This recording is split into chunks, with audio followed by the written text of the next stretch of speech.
Le chef de l'État sénégalais a réservé un accueil très chaleureux aux lions et leurs dirigeants. Regardez jusqu'à la fin.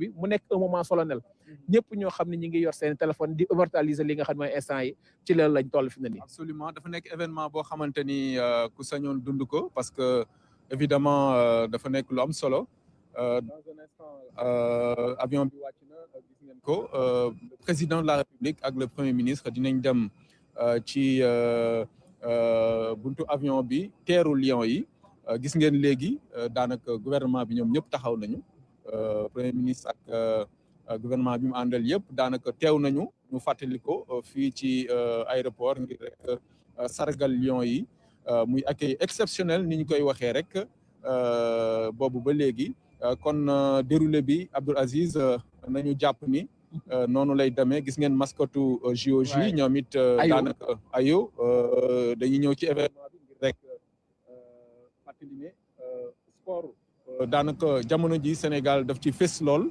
ndax bu weesoo lii am na événement bu am solo boo xamante ni mooy JOJ 2026 yi ñu ngi koy waajal bu mucc ayib ba tax na kon occasion yi dafa nekk lu am solo gis nga ni ñu koy waxee gouvernement bi ñoom ñëpp ànd nañu mobiliser wu ngir rek xaar Lions yi ni muy demee nag mooy njiitu réew mi ak premier ministre ñoom ñooy dem ba ca buntu ba teeru leen ànd ak ñoom ñëw nuyonte saafonte ak gouvernement bi yëpp su ko defee nag après ñu bàyyi leen rek ñu noppalu ba suba ñu def parade exceptionnelle boo xamante ni dañuy saafonte ak askan wi yëpp.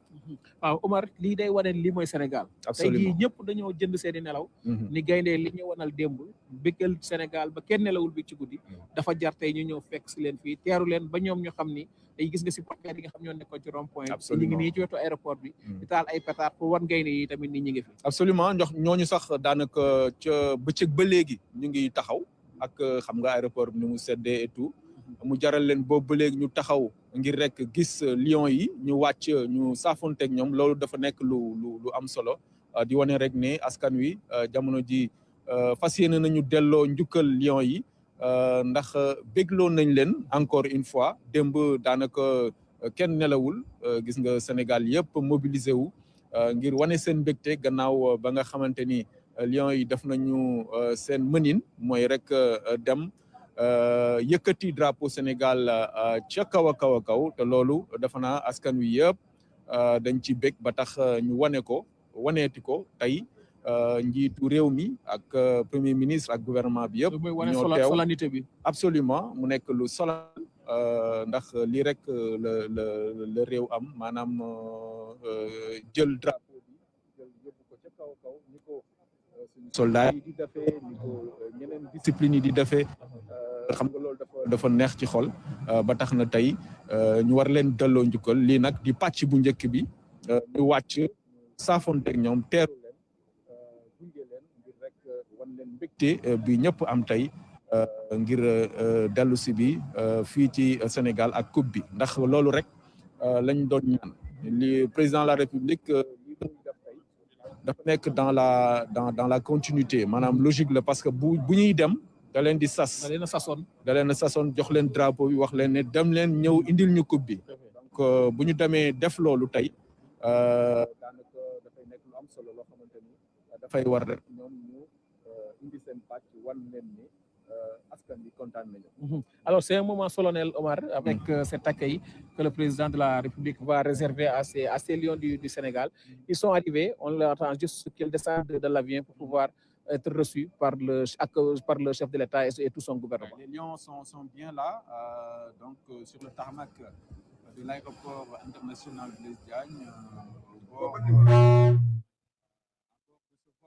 on aura bien sûr Dame Coupe, la Coupe d'Afrique des Nations. La deuxième étoile. La deuxième étoile que le Sénégal,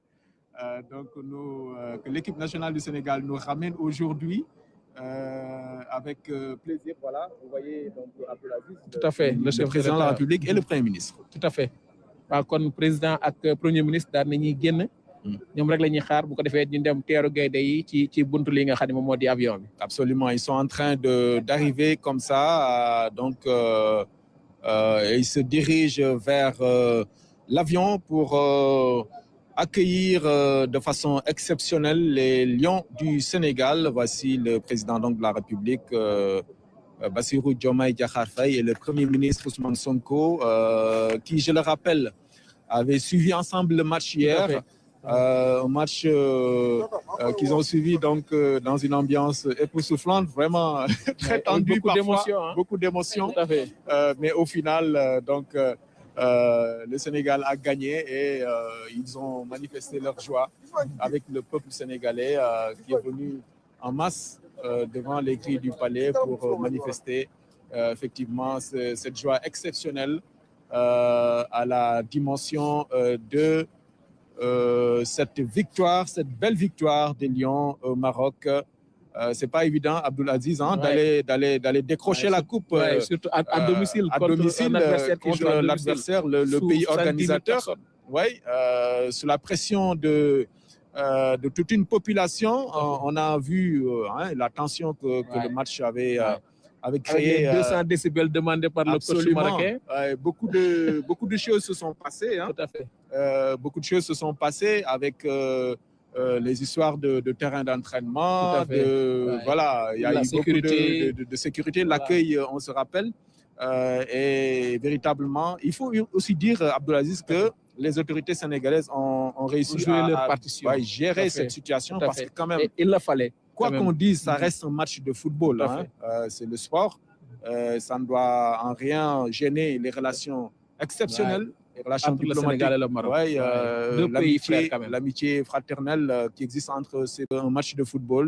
Le sport reste le sport et il faut un gagnant et un perdant. Et que ça dure 90 minutes. Absolument. Et je pense que les autorités, aussi bien du Sénégal que du Royaume chérifien, l'ont compris. Et finalement, bon, on a vu aussi qu'il y a eu un communiqué après qui est sorti pour rester vraiment sur cette amitié fraternelle entre les deux pays. Voilà, actuellement, vous voyez donc Abdulaziz, le président de la République, voilà, Mingi, le Premier ministre, certainement aussi d'Ilen féliciter Wale parce que, évidemment, ku nekk def nga sa wàll ci bopp ba maanaam ci département de sport évidemment gis nañ ni ministre bi yor wàll wi moom it def na waaram démb sax gis nañ ko ci image yi évidemment ak président de l'Assemblée nationale sur place ñoom it ñu teew fa di wane rek ne Sénégal donc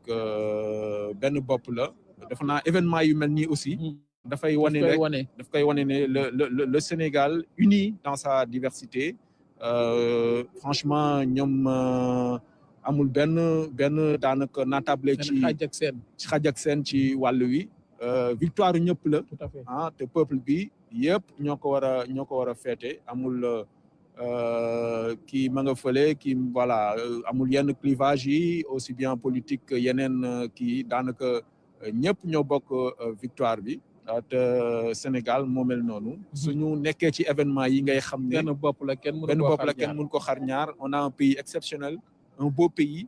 Voilà les Lions qui sont en train de descendre. Hein. Je pense que c'est peut-être l'équipe technique, le staff. Bon, voilà. Digital bec, staff. Non, voilà. Mais dafa naa Abdou Aziz image bi ñuy xaar mooy coupe bi. Waaw. Capitaine bi Kalidou certainement wala Gana. Kalidou wala Gana wala Sadio. Absolument. Wala ñoom ñett ñëpp ñu joxandoo ko njiitu réew mi. Wàccandoo joxandoo ko président de la République. Voilà. Il est en train, donc, le chef de l'État, de se diriger vers l'avion. Tout à fait.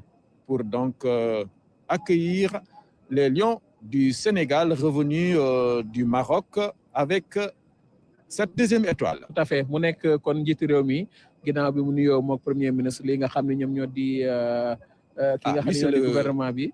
ci staff bi la bokk moom tamit ci digital bi mu nekk it taxawaay boo xam ne am na solo lool ndax jiitu réew mi ngi noonu di dem ci buntu avion bi bu ko defee it teeru gaynde yi ñu ñëw it ñoom kenn ku nekk it ñëw saafonte ak njiitu réew mi ñu waxtaan mu dalal leen bu baax a baax ci jaloore ji nga xam ne defati nañ ko ginnaaw bi ñu jëlee ci atum 2021 ñëw ci 2025 bi jëlaat ko mu nekk taxawaay boo xam bu am solo la ci gaynde ji yii dafa am solo ci réew surtout boo defee jaloore njiitu réew mi ak lépp loo xam ñëwal ci wàllu gouvernement ci réew mi ñëw kat ni nañ la teeru ànd ak premier ministre ñu yow daal li nga def faaw ñu woon la li nga def rëy na lu mu guddi dinañ ñëw tey jii teewut saafonteeg yow wan la ni daal li ngeen def lu rëy la ci réew mi. Voilà. te mu nekk li di suñu deuxième étoile. Absolument. Le chef de l'État qui saluait tout à l'heure le gouverneur de la région de Thiès, parce qu'il faut le rappeler, ici, on est dans la circonscription administrative de la région de Thiès. Oui, on est à Thiès carrément. Hein. Tout à fait. Donc, aéroport international Blaise Diagne de Diass. Dans quelques instants, mesdames et messieurs, les Lions vont sortir de l'avion avec la coupe qu'ils vont présenter au président de la République, et au Premier ministre qui sont à l'accueil à l'instant. Et après cet instant, ils vont certainement se diriger, les Lions, vers... c'est pas la ministre de la Jeunesse et Sport, là? Ouais. mooy wàcc noonu. Absolument moom tamit daf liggéey bu am solo. liggéey bu am solo. parce que département sport moom nekk na lu am solo loo xamante ni yombul tamit. waaw je pense que voilà elle est à féliciter, hein, vraiment. Elle est à féliciter et c'est ce que les autorités sont en train de faire. Oui. Elle est entrée dans l'histoire. Tout à fait. Ah oui, c'est bien mérité parce qu'elle s'est donnée à fond. C'est pas facile de porter une équipe nationale dans les circonstances que nous savons aussi. Hein. Il faut beaucoup de moyens à mobiliser. Et évidemment, quand le président de la République donne des directives, il faut les matérialiser. Et c'est pas évident. Et elle a réussi à le faire. Ici, on laisse les passagers arriver. C'est pas Ibrahim Mboub, ça? Notre confrère Ibrahim Mboub, Ibrahim Mboub qui a fait un excellent travail avec toute l'équipe de la RTS mobilisée. Vraiment, les Pape Biram Bigué. Tout à fait. Toute l'équipe, ils ont fait un travail exceptionnel durant toute cette CAN et il faut les féliciter aussi. Tout à fait. Vraiment, la télévision nationale s'est mobilisée, a mobilisé les moyens pour cela et il faut vraiment féliciter aussi la direction générale qui a dégagé les moyens, M. Papalénian, le directeur général. De la CAN. Absolument. Et ça a permis aux Sénégalais en général de vivre pleinement ces instants-là avec les différentes fan zones déployées un peu partout. C'était important. Et je pense qu'ils sont à féliciter, Ibrahim Mboub et toute l'équipe sur place. Tout à fait. Voilà, dans quelques instants, je pense qu'ils vont descendre. Hein. Il y a des confrères qui sont en train de d'immortaliser les images. Les derniers instants. Ñi gis li nga xam ne moom moo di coupe bi. ñu war koo wàccee ngir présenter ko jiite réew mi. présenter ko premier ministre présenter ko gouvernement bi yëpp. ginnaaw ñooñu rek mooy présenter ko réew mi yëpp balaa ñuy dem ci paradu ëllëg bi gis nañ jëwriñ ju njëkk ji jëwriñ yor wàllum tàggat yaram sax ñi nga xam ne ñoom ñoo di délégation bi ñoom ñooy njëkk a wàcc. balaa ñi nga xam ñooy gaynde yi. c'est le ministre de la communication. Alioune Sall moom it dikk. mu nekkoon tamit taxawaay boo xam ne ñun ñëpp amoon nañ ko démb ci stade bi. mu lay wan tey ji Sénégal nii joueurs yi ñu ngi joué. supporters yi ñu ngi supporté waaye autorités yi tamit ñëw nañ kenn ku ne ci am taxawaay boo xam ne bu amam solo la. Oui, des compatriotes. Comme les Akon, les Omar Sy, des gens qui sont très fiers d'être sénégalais et qui l'ont exprimé, qui ont accompagné les Lions jusqu'au bout. Je me souviens de cette accolade entre Sadio Mané et Akon.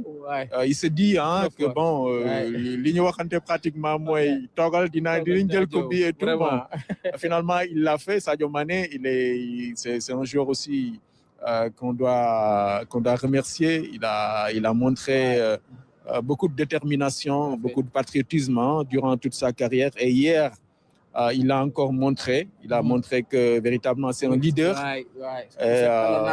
Absolument. Et franchement, il a fait une très bonne CAN et récompensé à sa juste mesure parce que il a été élu meilleur joueur du tournoi. Donc c'est bien mérité. C'est un garçon qui s'est beaucoup donné pour l'équipe nationale. Et vraiment, on lui doit beaucoup. Et l'ensemble également de toute l'équipe.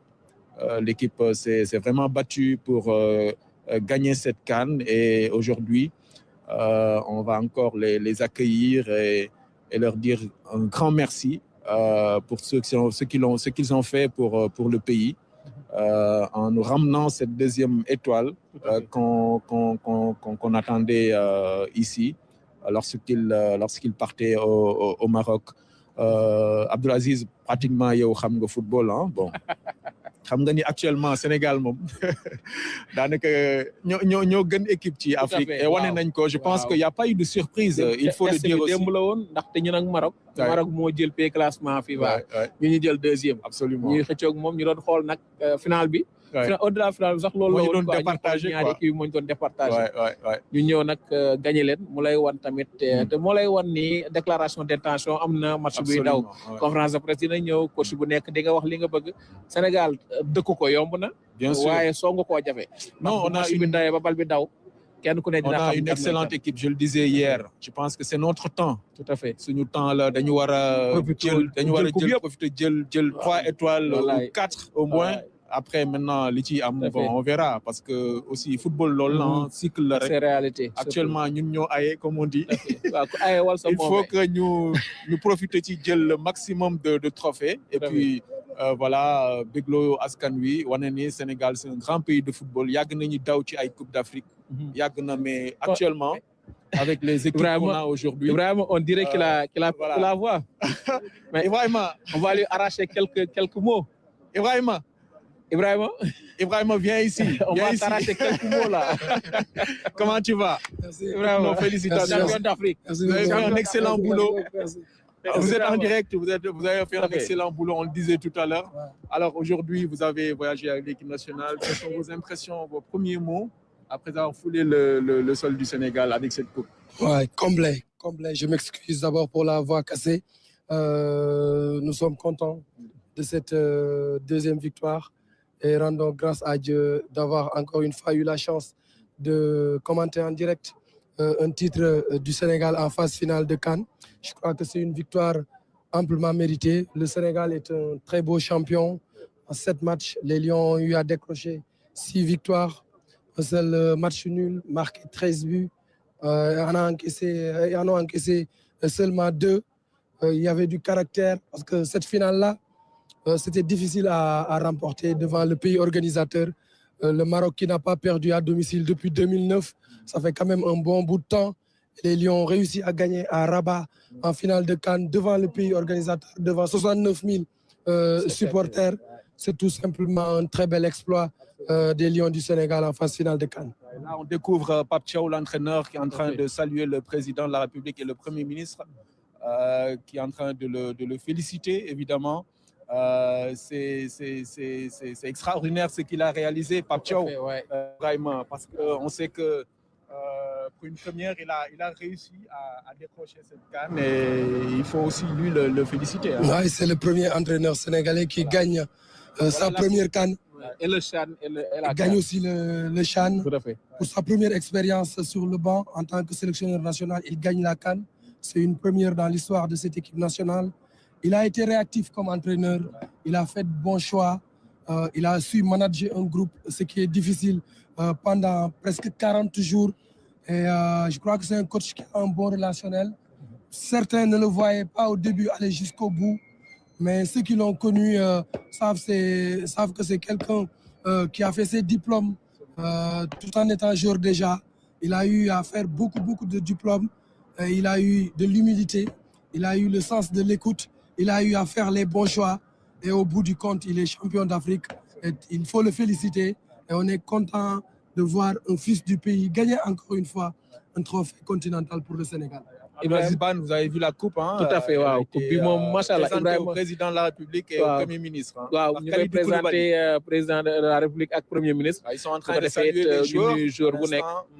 Tout à fait permettre tey jii Sénégalais yi kenn ku ne nga gis trophée bi nga xam ni vraiment yaa voyagé ak Lions yi yombul woon Sénégal ñëw yëkkati li nga xam moo di trophée ci kanamu équipe bu Maroc boo xam ne ñu woon ci coupe du waaye match bu jafe woon la puisque li xew ci match bi moom moo bëri à 48 heures gis ngeen accueil bi gis ngeen problème mu terrain d'entraînement bi gis ngeen le jour du match même les intendants sénégalais bu ñu ñëwee avant le match dañ leen interdire ne leen doo leen dugg. Ce qui est incroyable mu am ay sabotage yoo xam ni amoon na supporters yi assez menaçant fees stade bi gis ngeen lu ñu def Edouard Mendy avec ses serviettes yi mu tegoon derrière les buts Djily Yehvan Diouf lui c'est un héros c'est quelqu'un à féliciter. Absolument. Il s'est sacrifié pour l'équipe du Sénégal. Il a pris des risques. Gars, ils mënoon ko fa gaañ. Loolu day wane ni équipe du Sénégal bi am na solidarité. Moi aussi ay fait de jeu yu am avant qui tombe en syncope à la mi-temps. Ousseynou Niang à l'échauffement. Ah, le voilà, Sadio Mané. Il a été le grand aussi. Absolument, très classe. C'est lui qui a sauvé la finale. Absolument, il a sauvé la finale. Il a pris la vie de Mamadou Niang, de Elhadji Diouf, de Claude Leroy. Absolument. Et après, il est allé rappeler les tous ses coéquipiers. Ñu jóge ci vestiaire bi ñëw Edouard Mendy arrêté penalty bi. Et le reste de l'histoire on le connaît, ça se passe de commentaires. Absolument. ñu bàyyi la nga dem dallu ndax xam naa ni coono bi bëri na. waaw ñu bàyyi la nga dem dal vraiment merci beaucoup. Ibrahima qui était chez lui parce que il connaît bien le Maroc. Et puis pour la petite histoire, la finale s'est jouée à quelques encablures de ma cité universitaire, là où j'ai passé 4 ans de ma vie à l'occasion de mes études supérieures au Maroc. C'était un retour aux sources, un retour dans ma seconde patrie. Et au bout du compte, je crois que la meilleure équipe a gagné. Et j'encourage l'équipe du Maroc à travailler pour aller chercher un titre à l'avenir. Parce que c'est une équipe qui a du talent. En tout cas, c'était une CAN très particulière pour moi de revenir à Rabat, de retourner à Rabat après 15 ans d'absence. Et ce n'était que du bonheur du début à la fin. Di sant Yàlla bi nga xamee ni Sénégal jël na ndam li à Rabat en terre marocaine. Merci beaucoup. Merci. Félicitations encore et félicitations à toute l'équipe de la RTS qui était sur place. Voilà. Donc les joueurs ñi dafa am solo. Absolument. Joueur bu nekk nga ñëw saafonte ak président saafonte ak premier ministre ak gouvernement bi bu ko defee it ñoom it ñu wax la ressenti bi nga xam ne am nañ ko. Parce que moment yi voilà Nicolas Jackson qui a aussi fait une belle CAN. Franchement Mamadou Seck aussi. Oui dafa nekk moment yu am solo parce que dina tax président de la République ku ci ne kenn par kenn mu nuyu la Crépin Diatta moom it ndeysaan ci particulier Crépin absolument final bi nga xam bi ñu koy ñàkk bi ñu koy jël 2021 joué wu ko waaw dafa fekkoon mu blessé ba ñëwul absolument bii mu ñëw joué wane njàmbarte ba ñëw ba final mu feebar absolument mu lay wan tamit way terewul mais daanaka voilà jël na Coupe d'Afrique te loolu moo am solo mu lay wan ni Pape Thiaw li mu wax ni 28 jours laa yor kenn ku ne mën nga remplacer sa morom Elhadji Ousseynou Diouf lui aussi très déterminant il est toujours là un double ballon d'or aussi un lion qui est resté avec ses jeunes frères pour les encourager pour les pousser Ibrahima a rapporté tout à l'heure l'histoire avec Sadio il a staff médical bi encouragé le staff médical Tony Silva entraîneur gardien yi il y a aussi un lion xam naa premier ministre bi naan ko mi ngi fàttaliku bu baax bi muy 2002 absolument un très grand gardien voilà le staff administratif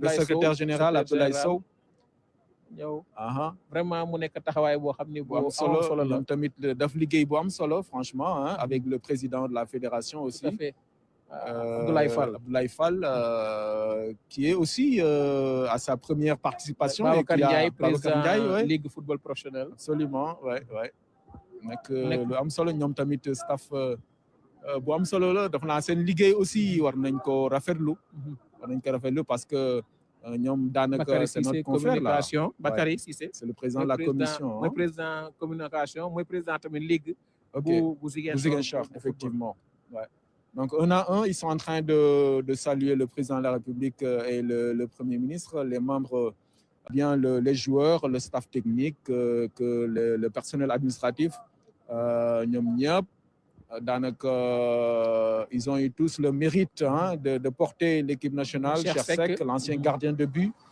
lui aussi vice-président, qui est en train de saluer les autorités. Lui, c'est Fedior, merci Fedior. Non, Yaya Baldé, c'est Yaya Baldé. Absolument. Mu nekkee taxawaay boo xam ne bu amam solo la yaa ngi gis Edouard taxaw suur yëpp ñu ngi nii taxaw. mu nekk taxawaay boo xam ne bu amam solo la permettre tey ji Sénégal mu indiwaat ñaareelu étoile. Khalilou Fadiga Khalilou Fadiga. le gaucher magique moom it nekkoon joueur bu am solo tey mu nekk ci staff bi lii mu lay woon tey taxawaay bi Mamadou Niang oui c'est lui Mamadou Niang qui a accompagné l'équipe tout à fait un ancien buteur, un ancien capitaine des Lions. Oui, non, de femmes solo. Ouais. Direction technique bi. Permettre leen tey ñuy def liggéey bu am solo. Amadou Kane, vice-président aussi. Directeur vice-président. Ouais. Les joueurs sont là. Kontaan tey ñëwaat fii ci Sénégal indi coupe bi donc ñu war leen sargal gis nga Mayacine Mar lui aussi quelqu'un qui connaît bien le football sénégalais en tant que DTN voilà ñu ngi ñëw ba léegi membre délégation bi ñoom ñëpp voilà les joueurs les champions d'Afrique ils sont là avec les médailles. Voilà, ça c'est Boulaye Dia, je pense, non? Tout à fait. Boulaye moom moo nekk nii Elimane Ndiaye. Ouais, Cheikh Tidiane Sabali. Ay, bravo, bravo. Ils sont. Bravo Ousseynou Niang. Ouais. Chérif Ndiaye. Chérif Ndiaye, ouais. Ba tey gars yi ñu ngi wàcc avion bi ba tey. Je disais à quelqu'un que. Abdou Aziz, li ñu manqué woon ça c'est Diatta Lamine Diatta aussi l'ancien défenseur tout à fait l'ancien qui est aujourd'hui membre du staff technique je disais à quelqu'un Abdou Aziz que li ñu manqué woon dans le temps mooy vraiment mental bi moom la ñu am ak joueurs yi Sadio Mané qui est actuellement en communication. Tout à fait. C'est des garçons ils jouent sans stress. Et c'est ça qui fait leur force aujourd'hui. Tout à fait. C'est des jeunes qui sont déterminés et qui n'ont peur de rien, qui peuvent rivaliser avec pratiquement toutes les stars du football au niveau mondial parce que ils jouent dans de grands clubs. Et ça, c'est ça qui fait aujourd'hui la force de cette équipe qui a gagné, qui a décroché cette Coupe d'Afrique chez le pays organisateur. Ça c'est Aïda Mbodj. Madame Aïda Mbodj. Déléguée générale Bouder. Elle aussi était de la partie. Tout à fait. Ouais.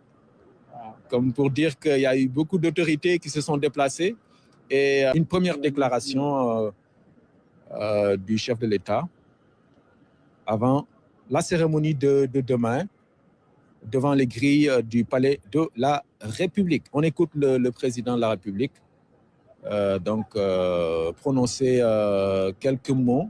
Rapport international Blaise Diagne.